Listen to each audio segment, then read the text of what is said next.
Muy buenos días a todos y a todas que nos acompañan en la mañana de hoy. Agradeciendo su presencia en esta conferencia que promete ser muy interesante.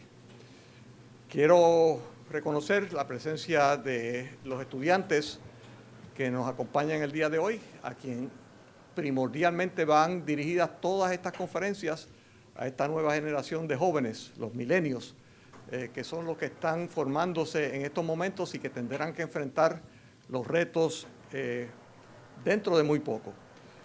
Quiero reconocer la presencia de la doctora Nidia Bow, la vicerrectora de la Universidad del Turabo, presente aquí.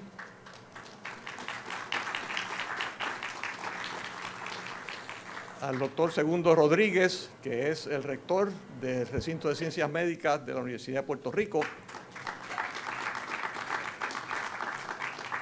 A la senadora Norma Burgos, ahora que dirige la Comisión Estatal de Elecciones.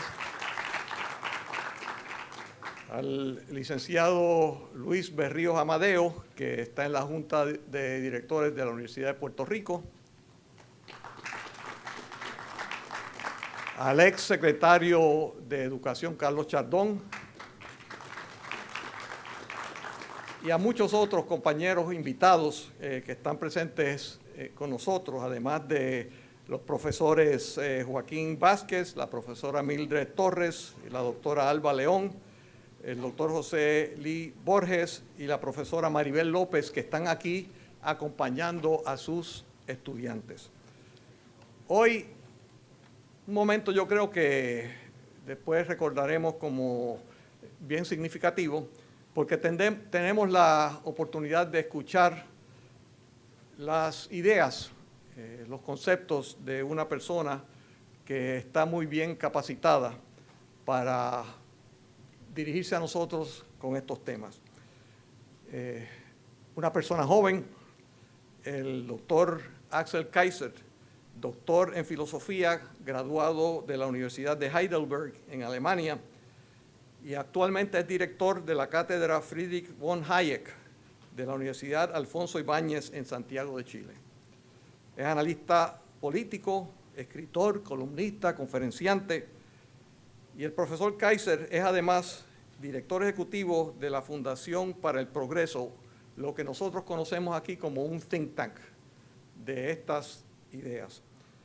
También es columnista de El Mercurio y el Diario Financiero, y Kaiser, tengo que decir, es considerado como uno de los grandes jóvenes intelectuales liberales más influyentes en la nueva generación de Hispanoamérica. Su presentación enfocará en las tendencias del populismo, su impacto en países latinoamericanos en perjuicio de los derechos humanos en estas sociedades. El profesor Kaiser también es autor de varios libros, entre los cuales se encuentra uno reciente que se los recomiendo, es El engaño populista, que ha sido muy bien recibido por la crítica internacional.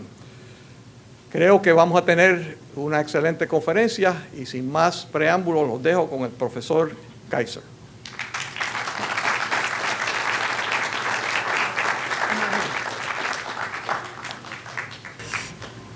Bueno, ¿funciona?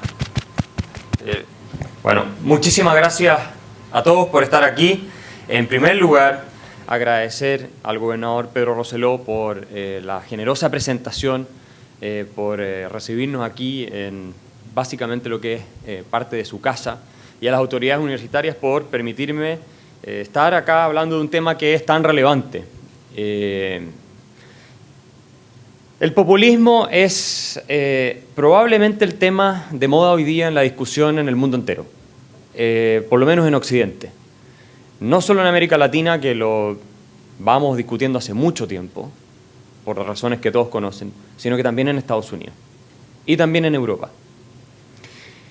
Desde la elección de un Donald Trump, pasando por el Brexit, por resultados de elecciones en Europa, en países como Alemania, Francia, Europa del Este y fenómenos que hemos visto en América Latina, todo el mundo está hablando del tema populismo. ¿Qué es el populismo? ¿Qué es el populismo? Acá hay varios estudiantes, veo de la universidad presentes, jóvenes presentes. Si alguien les preguntara a ustedes qué es el populismo, ¿qué dirían? Yo tengo los focos acá, que no puedo ver mucho, la verdad. ¿Pero qué sería el populismo?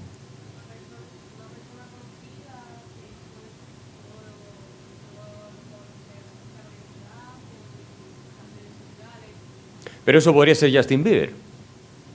Una persona conocida, sí, es cierto, pero es algo más que eso, ¿cierto? Esto es muy importante tenerlo claro y tenerlo presente.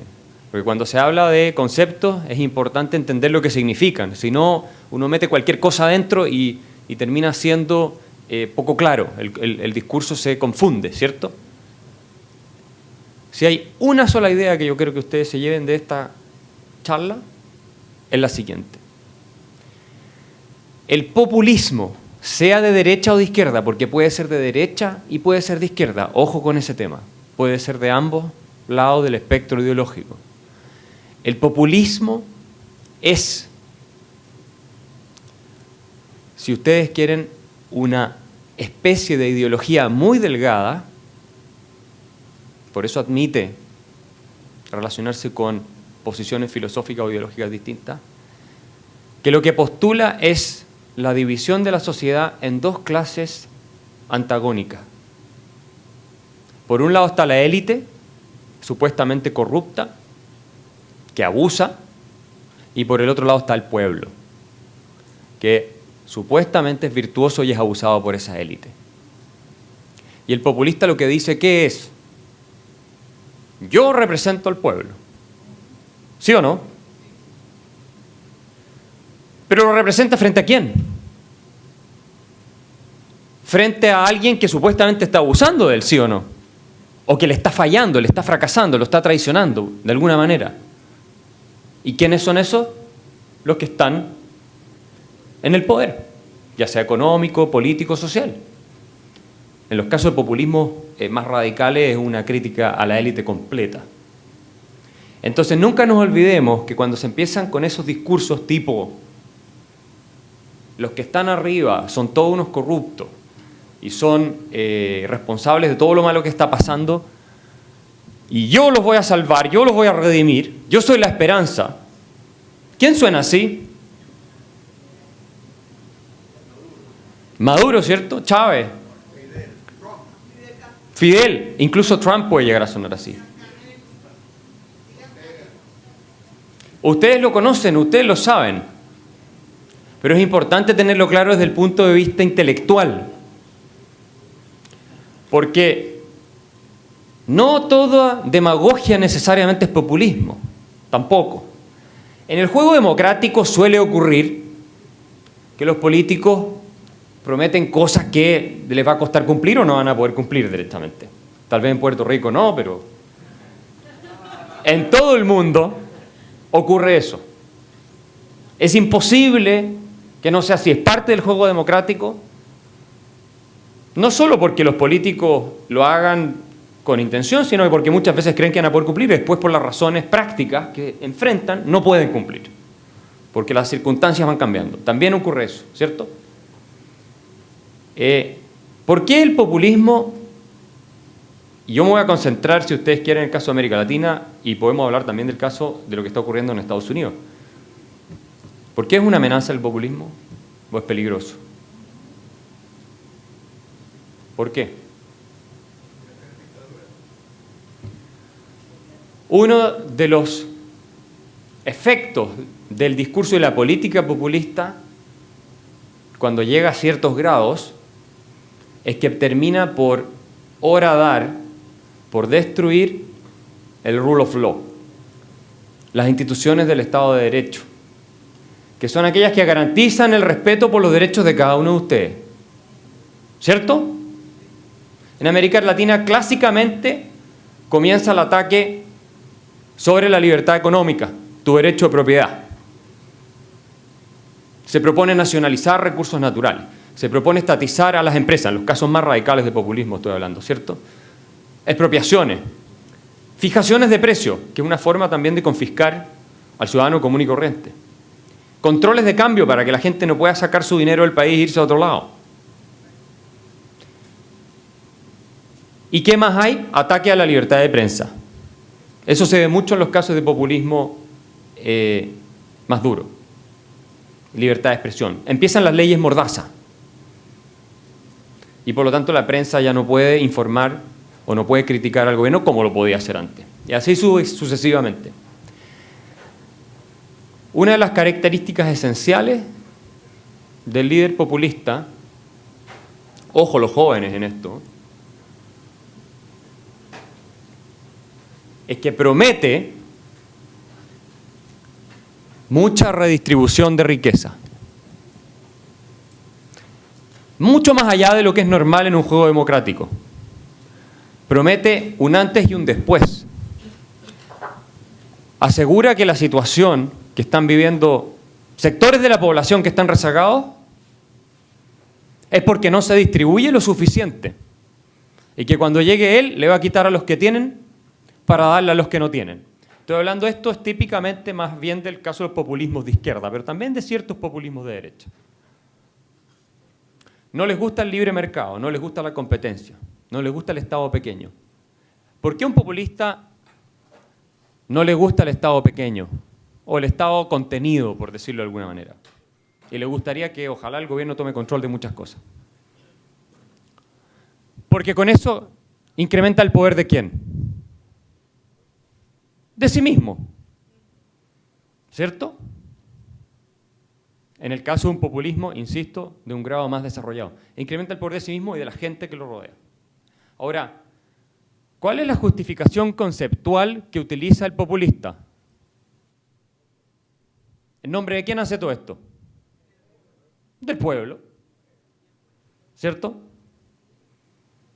Siempre hay una tendencia a identificar al líder populista con el pueblo. Y él dice y reclama ser la voz del pueblo. Y al pueblo se le atribuye una cosa que viene de un filósofo francés que se llamaba Jean-Jacques Rousseau, que era, ¿qué decía él de la voluntad general? Por decir de otro modo, la voluntad del pueblo. Que el pueblo era infalible, que la voluntad general no se equivoca. El populista, al decir que el pueblo no se equivoca, está diciendo que ¿quién no se equivoca? Él. Porque él es la voz del pueblo. ¿Cierto? Entonces, disfraza su propia búsqueda de poder, su propia búsqueda de popularidad y su demagogia con que él es realmente ¿qué? Un líder democrático por excelencia. Porque no hay nada más democrático que representar al pueblo. ¿Cierto? Se supone. Se supone que la democracia, el soberano es el pueblo y el pueblo es el que decide. Esa es la lógica.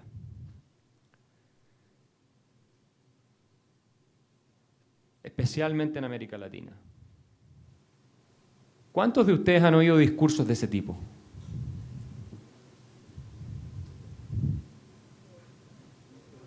En la televisión.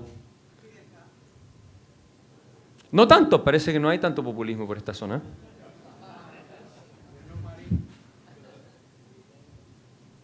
Insisto, el populismo no tiene un color político, puede ser de derecha o puede ser de izquierda. El populismo de derecha, ¿qué es lo que toma en general? Cosas como el nacionalismo. La pureza del origen histórico de la nación, del pueblo, todas esas cosas. La patria. Y lo exacerba a niveles que no son razonables, ¿cierto? Y culpa a los inmigrantes y entonces se produce ese conflicto. Y denunciando a la élite que le ha fallado al pueblo al que se debe. En el caso del populismo de izquierda ya lo dijimos. La redistribución y la desigualdad. Déjenme decir un poco sobre la desigualdad. Si yo les dijera o les preguntara, ¿qué es más justa, una sociedad igual o una sociedad desigual? Todos me van a decir, ¿es más justa una sociedad igual o no? ¿Quién cree que es más justa una sociedad igualitaria? Igual. Estoy hablando en términos económicos. ¿Una sola persona? Este auditorio es bastante ilustrado, parece. ¿Saben lo que les diría yo? Depende. Depende.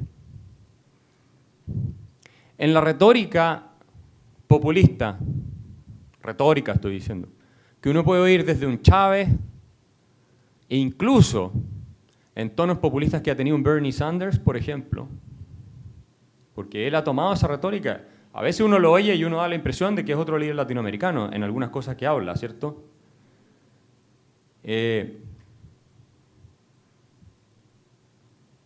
La desigualdad se presenta como mala por definición. Entonces, quitémosla a los ricos y redistribuimos y con eso lo arreglamos. Pero, independiente de que, por supuesto, hay un ideal, que no es que, el ideal nunca es que unos pocos tengan mucho y una mayoría tenga muy poco. Ese no es un ideal, ese es un antiideal. ¿Cierto? Nadie quiere eso en una sociedad. Pero yo les pregunto a usted, ¿es mejor una sociedad donde todos tienen mucho en cantidades muy desiguales o donde todos tienen muy poco en cantidades muy iguales? Esta pregunta no es irrelevante. Esta pregunta es fundamental porque si ustedes prefieren una sociedad donde hay más desigualdad, pero más riqueza para todos, a una sociedad donde hay más igualdad, pero menos riqueza para todos, entonces lo que a ustedes les preocupa no es la desigualdad, es la riqueza. Es que hay gente que no tiene los medios para salir adelante, o suficiente para tener una calidad de vida como todos quisiéramos que tengan. ¿Por qué nos debería importar que Ricky Martin se haga multimillonario? O que Lionel Messi o que algún empresario exitoso como Bill Gates se haga multimillonario. Si lo han hecho de manera honesta, estamos asumiendo que lo han hecho de manera honesta. ¿Cuál es el pecado ahí? ¿Cuál es el pecado? ¿Es un problema moral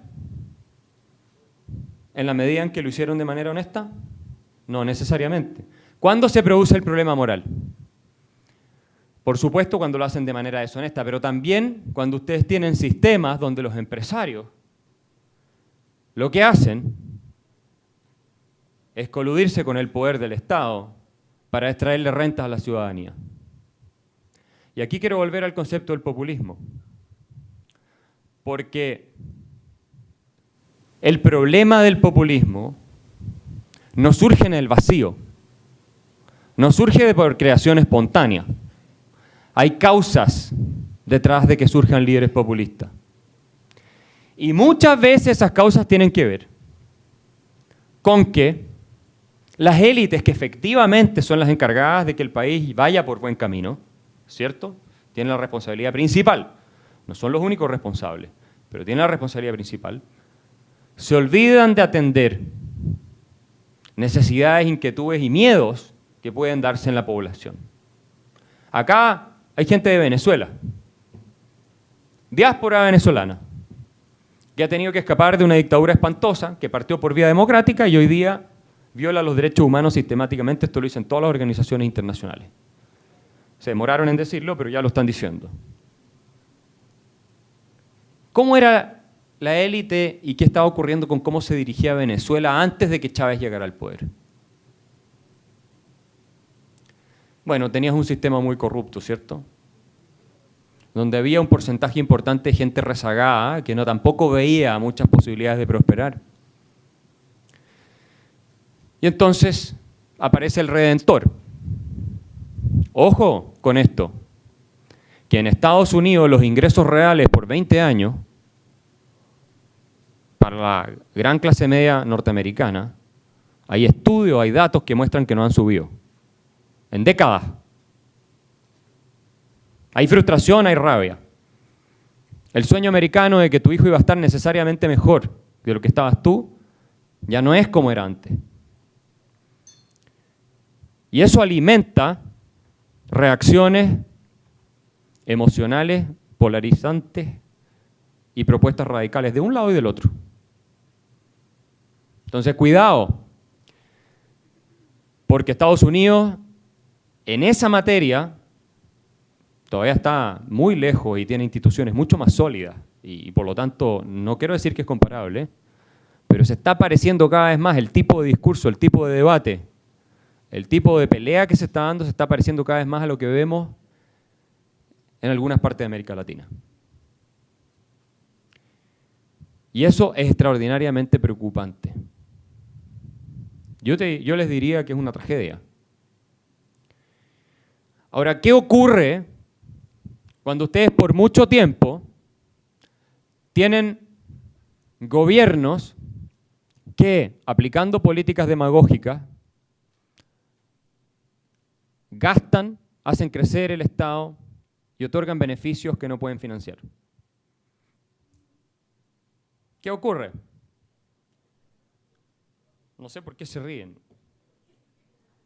Pero yo quiero hablar del caso argentino.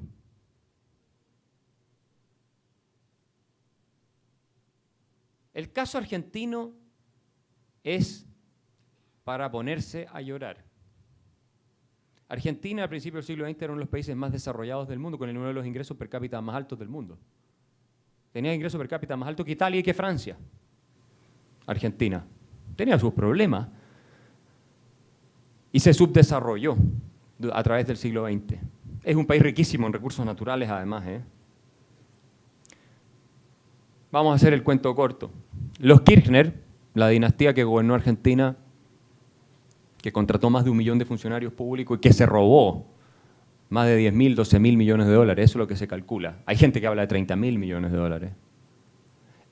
Las coimas, ¿saben cómo las pagaban? Las pagaban en dólares, pero no contaban los dólares, los pesaban los maletines. Y esto no es broma, es así. Bueno, ¿qué le pasa a Mauricio Macri cuando él gana ahora el gobierno? ¿Qué le pasa? Le tocó el ajuste. Los populistas anteriores destruyeron la base económica argentina. Se venía destruyendo hace tiempo, pero digamos que ellos agudizaron el problema. Y entonces llega el gobierno que pretende ser más responsable y le explota la bomba en las manos. Lo que va a pasar en Argentina no lo sabemos todavía, pero no sería raro que el peronismo vuelva al gobierno en la próxima elección presidencial. Las situaciones de crisis económica se prestan para que el populismo brote y para que el populismo crezca. ¿Y saben lo que está pasando en Argentina?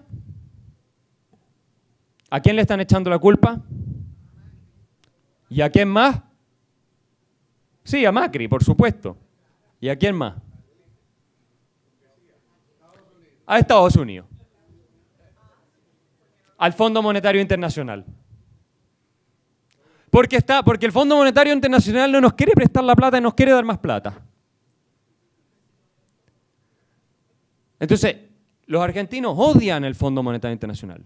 Lo detestan. No odian tanto, al menos, a los políticos de ellos que arruinaron el país. Pero odian el Fondo Monetario Internacional, porque claro, el Fondo Monetario Internacional les dice, yo te presto dinero, pero tú tienes que hacer ciertas reformas, porque si no, esto es un barril sin fondo. ¿Cierto? Es un barril sin fondo, tú tienes un déficit de 7% del producto anual, de lo que gastas más de lo que te entra. Yo no te voy a regalar el dinero, este es dinero de los contribuyentes de otros países, entre otros Estados Unidos, que aporta con un gran porcentaje. Suena lógico que el que te presta plata, el que es tu acreedor, te ponga condiciones, ¿cierto? ¿Sí o no? Y que te diga, si no las cumples, te cierro la llave, ¿cierto? Y que te exija garantías de cumplimiento. Es como lo normal. Después echarle la culpa al fondo porque tú no lograste hacer la reforma, eso es demagogia. Y ahí entró otro componente propio del populismo en general. La culpa siempre es de otro. La culpa nunca, según el discurso populista, es del mismo líder o de aquellos bajo los cuales se está produciendo el problema. La culpa es del imperialismo, la culpa es de los inmigrantes, la culpa es de los chinos, la culpa es... Y así sigue la lista. En América Latina nos gusta culpar a Estados Unidos. digamos que estaba bien arriba en la lista, ¿no? Y la CIA, que son bien indistinguibles en realidad. Entonces todo es culpa de los norteamericanos. Y no de que nosotros no hemos sido capaces de administrar nuestros países de manera razonable. Eso no quiere decir que Estados Unidos sea un país de puros santos, por supuesto que no tenga sus pecados. Todas las sociedades los tienen. Entonces, ahí hay un complejo de víctima que se ha explotado siempre. Históricamente en América Latina se ha dicho que somos pobres por culpa de los países ricos, porque nos han explotado los países ricos.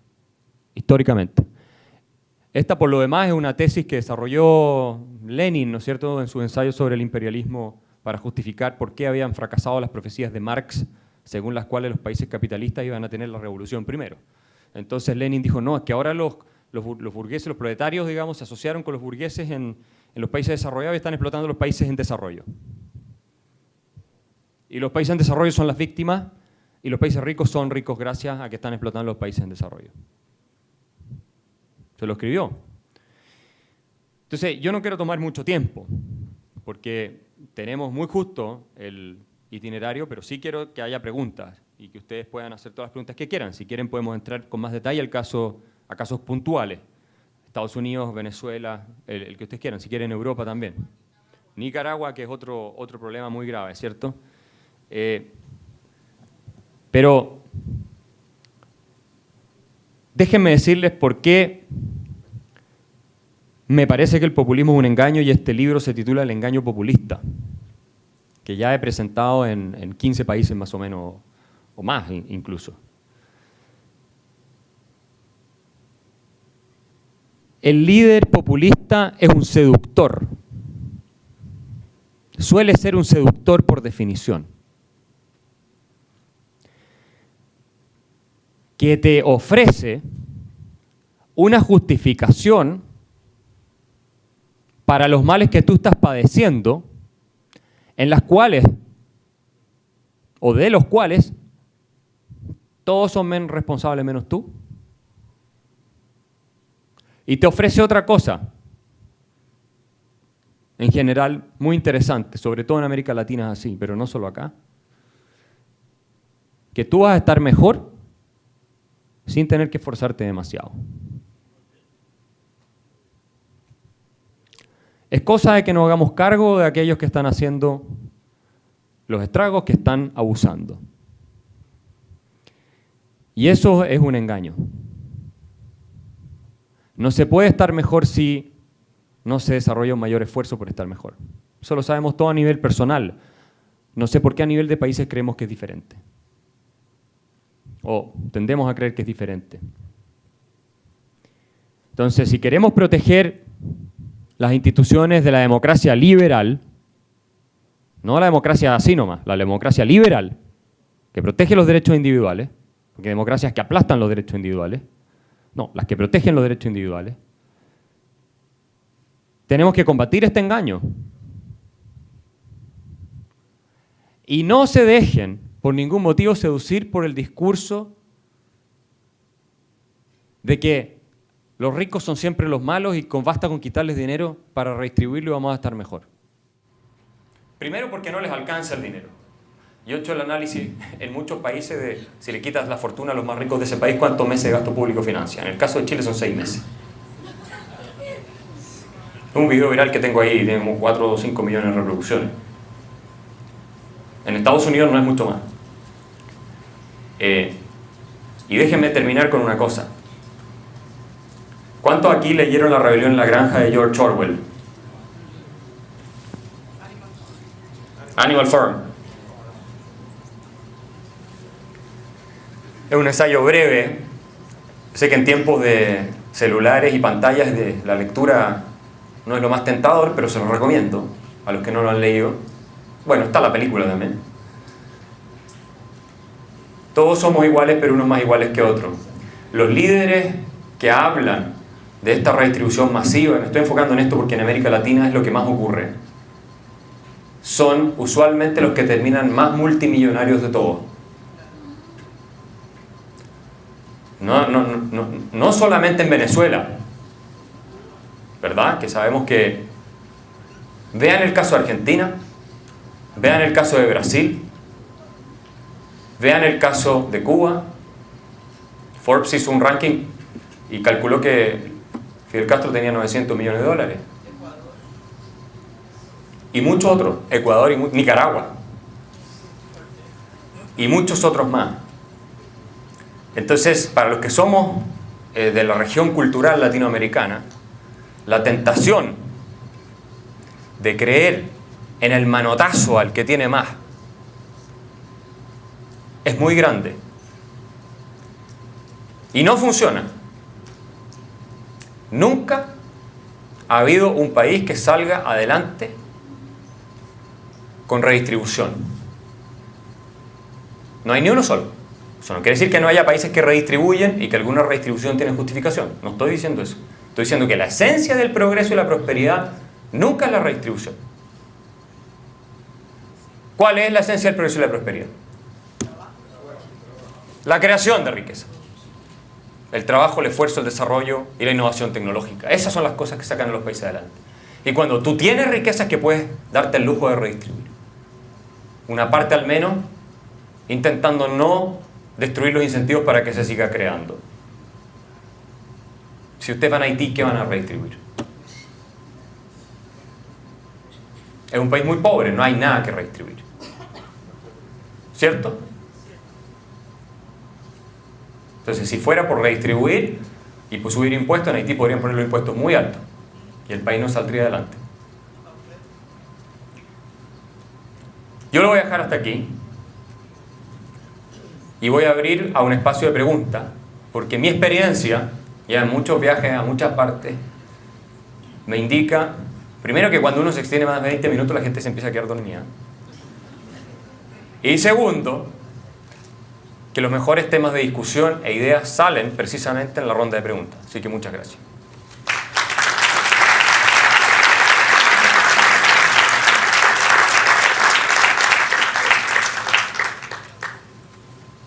¿Qué pasa cuando el desarrollo económico de una nación se ve limitado por un estado de colonia?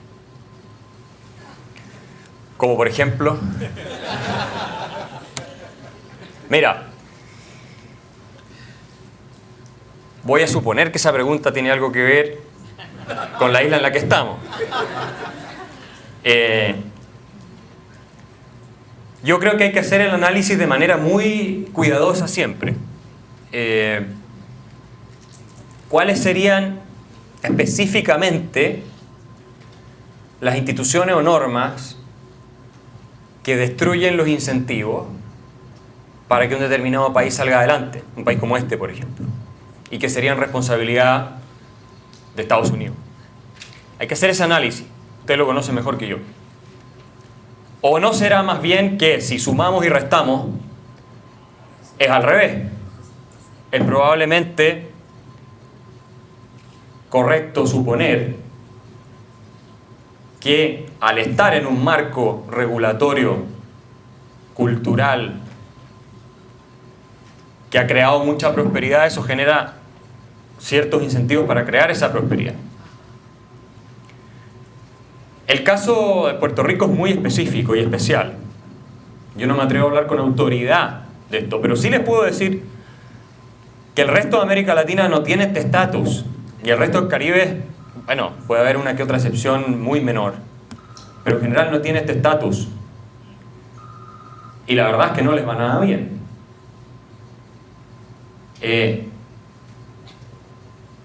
Entonces, es una discusión que es probablemente compleja, que hay buenos argumentos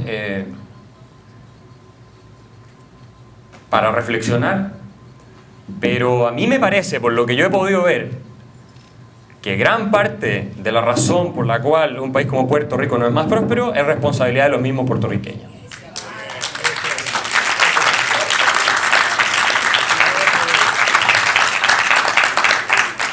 Y eso no lo digo por decirlo, yo no tengo, ustedes me entenderán, yo vengo de afuera, me encanta este país, llevo poco tiempo, y más allá de los cambios de temperatura increíbles que hay entre estar en una habitación, así que gracias al gobernador Pedro Rosselló porque me prestó esto, yo estaba muerto de frío acá, no estoy acostumbrado a eso, y el hotel sufro.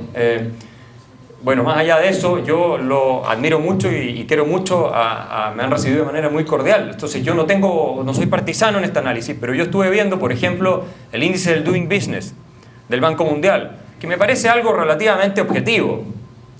Y hay una serie de indicadores en el Doing Business en materia de mercado del trabajo, en materia de incentivos para la inversión, protección de derechos de propiedad, en materia de eficiencia de la burocracia y un montón de cosas, que me da la impresión, por como lo veo, que eso se podría hacer mucho desde acá y que se podrían cambiar incentivos para crear prosperidad de manera muy importante aquí mismo. Entonces, a mí siempre me recuerda un poco esta discusión de... En Chile pasa mucho estos jóvenes estudiantes universitarios que van a protestar, ¿cierto? Y algunos se encadenan frente a empresas y todo porque quieren salvar el mundo del calentamiento global o cosas por el estilo. Entonces yo tengo un primo que es así. Y tú vas a ver su habitación y la habitación es un asco, un desastre. Entonces, ¿quieres salvar el mundo? Parte ordenando tu habitación. A ver, no eres capaz de tener tu habitación en orden y limpia, pero quieres que se acabe el calentamiento global. Hay una tentación muy humana de todos los seres humanos, de siempre responsabilizar a otro y de querer sumarse a gestas, ¿no es cierto?, transformativas importantes, cuando nuestro microcosmos apenas somos capaces de manejarlo y arreglarlo. Entonces yo diría que hay que evitar caer en eso, lo que no significa que haya argumentos para considerar tal vez instituciones o normas, insisto, que yo tal vez no conozco, que puedan ser obstructivas para lograr un mayor desarrollo. Pero por lo que he visto me da la impresión que acá se puede hacer mucho más. Porque pienso, ¿verdad? Mi opinión, que más allá de a nivel macro que se pueda observar que es culpa de los puertorriqueños, pienso que va por una consecuencia de eventos y una psicología desarrollada en la misma nación. Por tanto, es un complemento de causas. No justifico, ¿verdad?, que sí, puede que sea el pueblo. Pero también puede ser causado por muchos elementos. Sin ninguna duda. Las causas siempre son complejas. Y más que culpa, a mí me gusta hablar de responsabilidad. Porque la culpa de alguna manera te invalida o te paraliza en cuanto actor de tu propio destino. Es un concepto complejo. Es como que tú ya hiciste algo y tienes la culpa y de alguna manera no puedes deshacer lo que hiciste. Puedes tratar de compensarlo de alguna, pero a mí me da la impresión que el concepto más importante es de responsabilidad, como si queremos salir adelante, tomemos las riendas nosotros, pongámonos a trabajar en serio y salgamos adelante. Y yo te lo digo porque los chilenos logramos de ser uno de los países más pobres de América Latina a ser hoy el país más desarrollado de América Latina. Multicausal, sí, pero te diría que el gran cambio que hubo fue a nivel de instituciones, de tener seriedad fiscal, de tener incentivos para la inversión, de tener un discurso pro inversión y dejar de decir, no, la culpa es toda de Estados Unidos, como dijimos en los 60, en los 50, en los 40, esa es la retórica latinoamericana, la culpa es toda de Estados Unidos y los países desarrollados. La diferencia, ¿verdad?, y lo digo con mucho respeto, de las diferentes naciones latinoamericanas es el Estado colonia. Porque sí, muchas naciones han salido adelante y se puede hacer. Se puede empezar de trabajar con el pueblo, pero ¿qué pasa? ¿Qué tú haces con el Estado de colonia que te limita? Porque aquí no manda el gobierno puertorriqueño, aquí quien manda es Estados Unidos. Para no hacer esto un debate entre nosotros dos y que otros también puedan preguntar, solamente voy a contestar que lo que yo he visto, y insisto, no quiero hablar con autoridad del caso de Puerto Rico porque obviamente usted lo conoce mejor que yo, pero lo que yo he visto en materia de instituciones, indicadores a nivel internacional, sugiere que el gran problema es homemade y no es responsabilidad de los Estados Unidos. Gran parte del problema.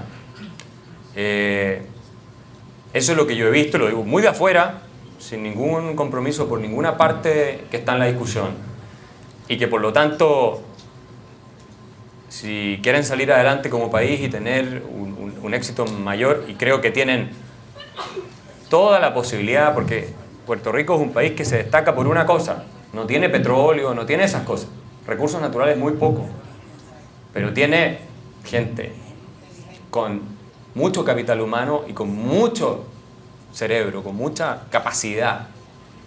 Y esa es una cuestión que para una isla con población tan pequeña es impresionante. Así que podrán decir que Dios no puso aquí recursos naturales, pero de que puso lo más importante, lo puso.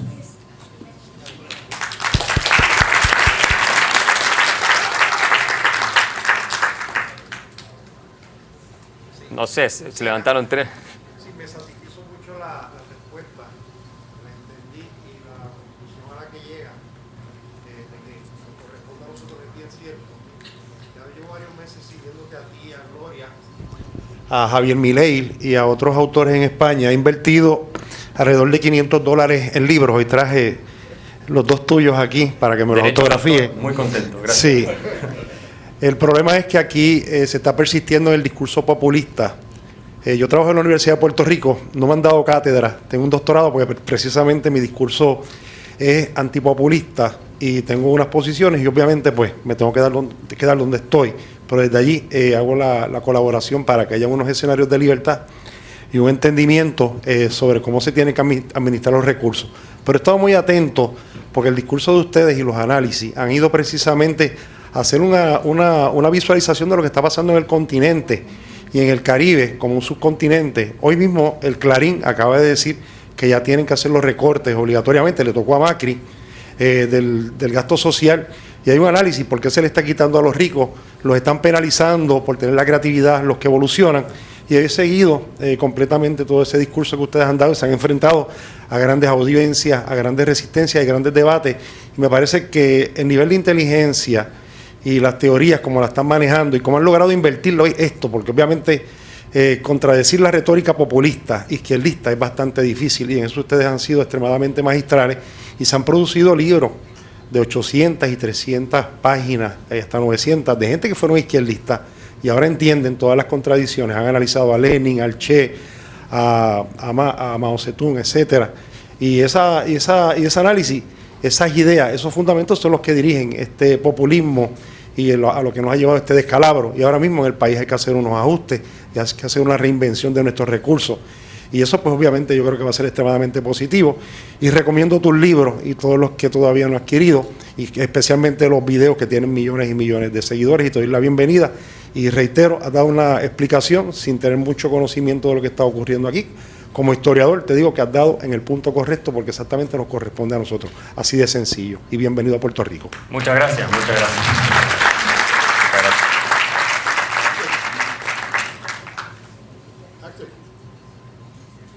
Había... Sí. Quisiera que abundara sobre cómo surge el socialismo del siglo XXI. ¿En qué consiste y cómo es que surge? Eso es lo que estamos experimentando en Venezuela hoy en día.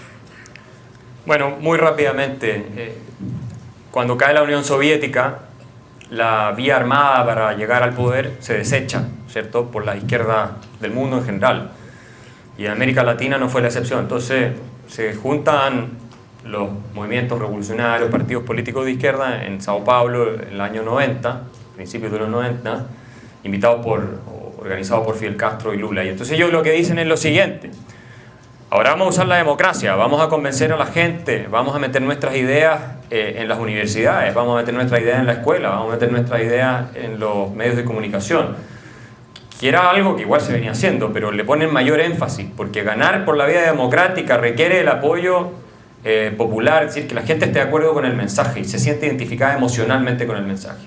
Y luego, una vez que ganamos la elección, instauramos el socialismo. Entonces, el socialismo del siglo XXI es la vía democrática, básicamente, como excusa para llegar al poder y después hacer los cambios y muchas veces no dejarlo nunca más. Y eso le puede pasar a cualquier país latinoamericano. Creo que estamos en la hora. Bueno, quedan dos preguntas más. Una y una. Había alguien arriba, pero... Básicamente tuve la oportunidad el año pasado de estar 2 horas en una presentación que le hice a la Biblioteca del Congreso, la división de Hispanic Division, la directora y la subdirectora. Y estuve también con el Office of the Historian of the House, Terence Rucker. Tuve 2 horas haciendo una presentación de un libro que ellos hicieron con respecto a Puerto Rico, donde yo cogí desde su comienzo hasta el día de hoy de lo que ellos habían postulado ahí y la visión mía. Y aquí en Puerto Rico no tenemos la habilidad de entender, no solamente, aquí hablamos mucho de estrategia, pero no de estructura. O sea, aquí nosotros fuimos en Puerto Rico los pioneros de expropiación y nacionalización de empresas. Hoy en día nosotros somos dueños de más de 100 empresas, capitalismo de Estado. Nosotros en 41, porque definimos que era el propósito público en vez de propósito privado, agricultura y energía eléctrica, y todas esas empresas fueron expropiadas y nacionalizadas, y todo eso pasó al Estado. ¿Y cómo le fue con eso? Pues, todavía, 70 años después, somos dueños de las mismas empresas. ¿Y generan ganancias o pérdidas? Bueno, energía eléctrica No, debe 9 billones de pesos. Equivocado. Energía eléctrica debe 9 billones. ¿Dónde está la naviera? ¿Dónde está la telefónica? No. Este caballero de excepción. Este caballero en esas empresas. Tengo que protestar porque hiciste un statement black white. En esas empresas. Pero esa empresa fue. Mira. No. Esto es muy divertido. Es lo que me llevo yo así. Recuerdo, qué energía, qué. El resto de las empresas que somos dueños, energía eléctrica tiene 9 billones de dólares. Y en aquel momento se trató de hacer una emisión de capital y no le fue exitoso y tuvieron que recurrir a lo que se llama un leverage buyout, a coger prestado para pagar las empresas y terminaron en la Corte Suprema de Estados Unidos. Pero eso es un issue que hay que... Pero no, este caballero es el único de todo lo que han pasado que se atrevió a empezar a vender las empresas y lo felicito por eso. Bueno, parece que queda una última pregunta y el señor estaba esperando. Y con eso creo que tenemos que terminar porque me encantaría quedarme, pero... Buenos días y voy a hacer lo más breve posible. Mi nombre es Armando Torres, ciudadano común, a las órdenes de todo el mundo, Hospital Menonita de Caguas. Me enteré, me autoinvité, gracias al programa de ayer de Mario Porrata en Noti1, donde con el doctor Saldaña y usted se expresaron de una manera. Primero descubrí que soy antipopulista y gracias por la forma en que expresaron el tema. Mi preocupación como ciudadano común es la siguiente. Yo creo que Puerto Rico tiene dos problemas. Uno, yo lo comparo con el fumador de 50 años atrás que dice que jamás va a dejar de fumar porque él lleva 50 años fumando. Y me comparo como ciudadano común de Puerto Rico a que como soy puertorriqueño, nacido de un país que fue colonizado, yo no tengo la habilidad de leer, de estudiar, de prepararme, de entender todas las ideologías y de ahí partir a evolucionar a lo que es lo mejor para mi país. Y lo segundo, desde el punto de vista de los que representan lo que yo quiero, una tristeza y una decepción de que las divisiones y tribalismos entre las personas que se supone que representan los ideales que yo quiero, los separan y no los dejan en un grupo unido que pueda de verdad, para empezar, definir, igual que usted lo ha hecho excelentemente con lo que es populismo y con lo que voy a leer en el libro cuando me llegue de Amazon. Entender esto y para que la gente que representa mis intereses se preocupe de hoy en adelante idealmente de qué exactamente es lo que se ofrece en las cosas que yo creo que son buenas, porque eso no ha ocurrido. Se nos ha enseñado que es mejor lo que en mi grupo representan porque voto por ellos y se va a hacer mejor. Pero no ha habido sustancia ideológica para que yo esté bien claro y convenza a la vez a todo el resto de la gente por qué yo tengo que ser así. Y soy de ese grupo de gente que quiere ese tipo de progreso para Puerto Rico. Pero para convencer un país entero y que se llegue al paso que se tiene que llegar, tiene que haber esa educación por fin. Gracias. Disculpen. Muchas gracias. Bueno, ha sido muy estimulante y muy intenso. Me gusta el espíritu caribeño. Yo soy medio alemán, entonces me da energía. Eso me gusta. Ven ustedes, los alemanes somos así, nunca se alteran. Entonces, muchas gracias por todo. Ha sido muy interesante y espero verlos nuevamente en otra visita a Puerto Rico. Bueno, me corresponde agradecer al profesor Kaiser que haya venido a compartir con nosotros sus ideas y una excelente conferencia que creo que hemos todos experimentado. Tengo que pedirle disculpas al profesor porque cuando llega aquí a la Biblioteca Museo, entra a mi oficina y venía temblando, literalmente temblando. Me parece una falta de respeto invitar a un conferenciante distinguido y no dejarle saber que aquí la temperatura es más baja, no por los humanos, sino por los documentos que existen aquí. Así que mis disculpas que se haya tenido que poner esto, que es lo que yo me pongo cuando vengo a mi oficina, que dista de la más elegante vestimenta. Me echa la culpa. Pero también tengo que terminar, y esto es una sorpresa para el profesor Kaiser, que mandé a pedir un libro que escribió un periodista puertorriqueño, José Elías Torres Montalvo. Y para mi sorpresa, lo titula Pedro Rosselló, entrevista a un gobernador estadista populista. Full disclosure. Aquí está y se lo presento como... Muchas gracias. Muchas gracias. Muchas gracias por todo.